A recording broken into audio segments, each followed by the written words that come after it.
The GameCube selection that we have at the store right now is absolutely insane, and it's all thanks to one dude. And he is not slowing down either. He's continuing to bring in GameCube games every week, and it's not just a bunch of filler, it's everything. He might be my best friend. This is all new trade-in stuff from over the weekend, and as soon as we get this filmed and out of the way, I'm going to set up the rest of this GameCube stuff, which is more stuff that he brought. We'll show you guys that a little bit later today, and he actually told us something absolutely crazy that I cannot wait to share with you guys. There's even more GameCube here that didn't come from this person, but lots of really, really good titles in here, as you can see. And I love that our GameCube selection just continues to grow, because if you talk to any reseller, any game store owner, anybody right now, they're all going to tell you the same thing. GameCube is super, super popular. Maybe not quite at its peak price-wise, but in terms of popularity, it has never been more desirable, and it's really hard to keep stuff in stock. So normally a selection of GameCube games at a store like ours is going to be really, really small because everything just sells right away. But we actually have awesome stuff in stock and duplicates of a lot of the really popular titles as well. Bobby, I was going through the stuff in the back, and there's a bunch of copies of Wii Sports. Yeah. And almost every single one has a note from you that says resurfaced with a smiley face. Oh, yeah. There was one that didn't have it. Wasn't me. And look when I open it. Whoa. Bonus Wii Sports Resort for free! Heck yeah! I wonder where that came from. I don't know, but maybe we have a case for it. I'm assuming this one didn't get resurfaced. Yeah, it doesn't have my little smiley face on it. It's not horrible, but it definitely needs to be. Yay! Free Wii Sports Resort. Oh my god. Hey Bobby, why didn't you tell people No why man you did well. that in particular? So that way when we go to sell something and it's in that little baggie, we don't have to open up the baggie and check if it was resurfaced, just to make sure it just says that it's been resurfaced on there. And it's a lot easier for me when I'm sorting that stuff back there. And it reminds Ariel, service with a smile. It's resurfaced with a smile. I don't see you smiling. I literally always smile. I don't see you smiling, Ariel. I have to write a note. That's what I thought. Yeah, why create more work for Bobby when you could just smile? You're taking away my smiles. No. I'm frowning now. You're gonna have to turn off the camera. We gotta talk about this. Now that Ariel's done beating up Bobby, we can show you guys this 3DS. You guys saw the last video. I don't know if I actually showed this, but we also got this from the guy we got the little glass case from. So we got this one and then the Pokeball 2DS XL. And this one was just loose. It was just a console, but we actually had the box, an empty box here at the store. We had the baggie for the console, the cardboard insert, the paperwork, the AR cards. So now this is fully complete. It does have a little bit of wear and tear to the box on the edges. It's not horrible, but now we have a complete one. So that's pretty cool. This is why you should always keep your garbage, no matter what. That's why you shouldn't throw away boxes, GameStop. So here they both are. This one got its new price with the box and everything. And we have the Pokeball 2DS as well, both in pretty good condition overall. I'm very happy with that purchase. Once again, shout out to the guy who sold us that GameStop cabinet. I'm so happy we got one. If you missed the video from the last video we uploaded, definitely check it out. Something I've wanted for a very, very long time, knocked off the list finally. So I was going through all the tapes in the bag, getting stuff set up to film a trade clip, and then Tyler came in, anime buyer, and he's like, hey, David said you guys had a bunch of anime, so... Was not lying. I mean, a bunch is an understatement. There is quite a bit. So you've kind of been sorting through. I think this stack is what you are not getting, right? Correct. And you're still kind of looking at all this? Yeah, I want all of it, but I, gotta trying to stay within the budget a little bit. And some of these aren't super cheap either. Most of them are, which is why they're great. But not all of them. Not all of them. Like, for instance, there was a few here, like these giant Robo ones. They're going for $4.99 each, except for this one's 10. But there's a few of them in here. But yeah, there's some you guys have priced accurately in terms of rarity. So, and that makes it fun, trying to figure out what you really want, because you could easily hoard it, but if there's price and staying within a budget, it really makes you realize what you want or need in your collection. So. Right. It's all fun, like Birdie. So like this one, this is actually why I was really interested in coming in. So I've never been able to find Birdie the Mighty on tape, like in person. So I'm definitely getting this one, and it's a good price. So. Nice. How many So do you strictly collect anime? Yeah. How many tapes do you have? If I look at my Google sheet, I think it says I own between DVD and VHS, it's like 600. Dang. And I'd say half of that's probably tape. So Okay. Probably 300 tapes. Dang. For better or for worse. Yeah. You said you stopped in yesterday. Did you look at the wall? Yeah, I did take a peek over there. Because we add some DVD stuff like every week. Okay. Just random things that get traded in. Not a collection like this, but a few here and there. Yeah.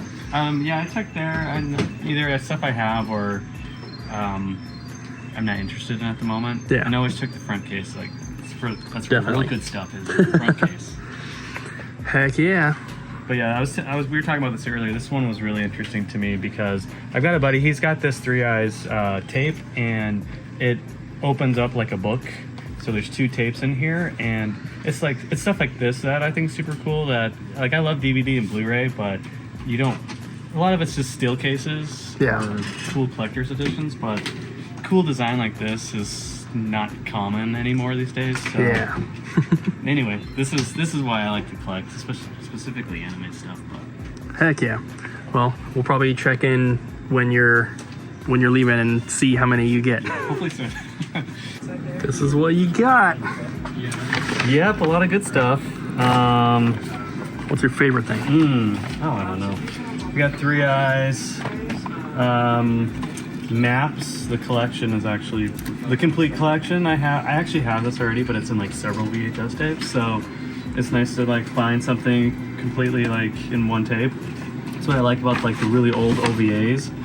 But what I'm most interested, my favorite, I have to say probably the Utena. These ones I've never found them, and this my first copies of them. They're really popular. So that's really cool. And From the director of Sailor Moon. Sailor Moon, yeah. Cutie Honey, also this guy did, I believe he did Devilman and Devil Woman. And so Cutie Honey is also another one I've really had on my list. So those are kind of like my really big ones. Nice. We got Midnight Panther in here. It's not the same as Black Panther, so don't go looking that one up. But yeah, it's really awesome. And I guess the very last thing I'll show off is I got Ninja Scroll in Japanese dialogue. Ooh. So I have it in English dialogue, and it's really hard to find the Japanese version of it in the States. And I'm not really a dub versus like I have to watch everything in subbed type of snob. But I'm pretty cool at the English dub's good, but the Japanese dub is really really good. So I've been looking for this one for a while, and happy to pick it up. Nice. Well, thanks for the support, of course. Yeah, anytime. And I hope you enjoy. Cool. Thanks. So I got all the VHS and everything out of the way, so I'm ready to show you guys the GameCube stuff. But real quick, I want to see what Ryan's doing. You're working on a battery Yeah. for a customer. 2 actually. 2. Yeah, he had Sapphire, which I already did. Nice. And now I'm working on the Ruby. Did you test the Sapphire yet, or you do that after? No, I was gonna do it. Nice. Yeah. Heck yeah. Getting new batteries in there. Yeah, that's pretty cool. We have these ones as well to do, which those are our games. They just haven't been done quite yet. Yes. But we got all our battery storage over here. We got all sorts of them. We got our really nice soldering station here, and what's the other one called? It's like the heat. Is it just called a heat gun? Yeah, it's like a heat gun, but it's all in one Yeah. machine. It's All really one cool. unit. Yeah. Cody from Pinkarilla, as you guys maybe know, he does a lot of repair stuff, and so we got whatever he suggested we get for our equipment, so it should be good. But it's worked pretty good. We've had it for a long time now, actually, like a couple years. And then Colton does most of the battery changes, but Ryan also knows how to do them. Abby knows how to do them. I know how to do them. So we just gotta get Bobby and Ariel to do batteries as well, and then we'll all be trained up. Yeah.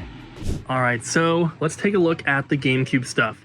Like I mentioned earlier, it's not all filler. There definitely is some, of course, but when it comes to GameCube, even the filler stuff is pretty desirable. There's a lot of good titles on the GameCube, and there's just so many collectors right now going after it that you just need it, right? We actually, speaking of Pinkarilla, we actually just sold a bunch of GameCube games to Kelsey at Pinkarilla because we were at Geek Fest and we did our trades and everything, and she's like, man, we, you know, like, what else do you want to trade? And I was like, you know, anything from the booth is fine, whatever you want. And she's like, well, I could use a lot of this GameCube stuff. And she was looking at like our GameCube filler, and we're like, yeah, you can take whatever you want. And she ended up purchasing some stuff on top of the trade that we were doing, because she's like, we only have about 15 GameCube games throughout all 3 stores in Seattle. And that's crazy, because you guys have seen our GameCube selection. And then just this here is a pretty good amount, but the guy's been bringing this in has just been bringing stuff nonstop, like week after week, including a factory sealed Resident Evil 2, a factory sealed Metroid Prime, a factory sealed Harry Potter Prisoner of Azkaban. And then as you can see, it's not all filler. We have multiple Mario games. There's Sonic, there's Monkey Ball, there's Lord of the Rings, Star Wars, Rampage. There's, you know, lots of good stuff. And like I said earlier, he told us something very, very interesting. And one thing that he has told us in the past is that he's buying bundles of GameCube games mostly from like Goodwill's website. He's buying bundles because he needs 1 or 2 games that's in that bundle, and then he kind of goes through, he compares condition of everything to his personal collection. He's upgrading manuals, he's getting all the registration cards and posters that he needs, and he's upgrading everything like that, keeping the 1 or 2 games he needed from the bundle, and then bringing the rest to us. And he's been doing this for quite some time. But the thing that he told us that is like mind-blowing is that he's only been bringing us the cheaper stuff, the filler stuff. So he told us right before we make our move to the new store, he is planning on bringing in all of the high-end GameCube stuff that he has accumulated over who knows how long. And he said he has hundreds of GameCube games that are $100 or higher. So that is going to mean Pokemon games. That's going to maybe be some Zelda stuff. That's going to be games like Resident Evil 2, Resident Evil 3, Code Veronica, maybe like Kirby Air Ride, Chibi Robo, Cubivore, NCAA Basketball 2003, Disney sports games, like all of the really rare stuff he has not been bringing in, and he has duplicates after duplicates after duplicates, and I cannot wait for that to come in, because not only is our GameCube selection, because of this one guy, already incredible, but adding in all of those really, really rare games and like I said, multiple copies of each one is going to be absolutely insane, and I cannot wait to see what he has in there. I better bring Cooper's phone back. He forgot it in the front. Hey, what do you have there? Cooper. Was that what I think it is? No. I can see it. It's behind your back. What do you... I don't have anything. No, get out of the way. Move. Are you kidding me? What is the first rule of double jump video games? Well, it doesn't apply because this one's actually factory sealed. You yelled at me for hours. You bought 2 of the same exact thing. This one's sealed. It's different. It's the same thing. It's just different. got a thin layer of plastic on it. Yeah, but it's worth more money. You collectors are all the same. So, Ariel, you are running the register most of the time when you're working. Yes. So, I want to know, how many GameCube games do you think we sell in store every day? Every day? Yes. You know, until recently we didn't have an awful lot. Mm-hmm. So... Since we've gotten the huge amounts. like 3 or 4. That's it. I mean, well, they're expensive, you know? And a lot of people, they're coming in for more modern stuff these days. The people who come in for GameCube stuff are the people who are like, I had this as a child. I really want to relive my childhood. Can I get a GameCube? And I'm like, cool, it's $130. And they're like, okay. And then I show them the games, and they're like, oh, those games are all over $50. I'm like, yeah, so you want 10, right? And they're like, I'll just take Super Mario Sunshine. And then you say, well, you can get Lego Star Wars for like $8. And they're like, no thanks. Yeah. And then we sell all the GameCube games on Whatnot and on our website. Yes, it's definitely a collector's world right now for GameCube, even though I've talked to a couple of people about this. I really hope that the GameCube online thing lowers some of the prices on some of these GameCube games so that more people can play them. It might. Paper Mario right now, I just put in a disc-only copy, $35. Yes, when it used to be, I sold mine when it was at like $120. Yeah. That's crazy. So, yeah, pretty cool. I'm hoping we sell more GameCube, especially because we have so many right now. Oh, we will. Ryan's about to buy so many games. Yeah. Welcome in. What's this? You're gonna buy GameCube You too. have one of these? So what's this? Mr. Number One Rule. Oh. Also, you said it was sealed. You lied to me. No, it is sealed. What's on the top there? It's just got a tiny hole. It's not sealed. Get over yourself, Bobby. Well, guys, that was a good day. Now we're out of here. Yeah. Yeah? Yeah. It was a GameCube kind of day. Yeah, those two. No. What'd you add to your collection? I didn't add anything to my collection today. Just kidding, that's a lie. I totally did. But you're gonna have to wait to watch the video about that on the Sick Cooper channel. Link down below. All right, guys, thanks for watching. We'll see you tomorrow. Bye. Bye.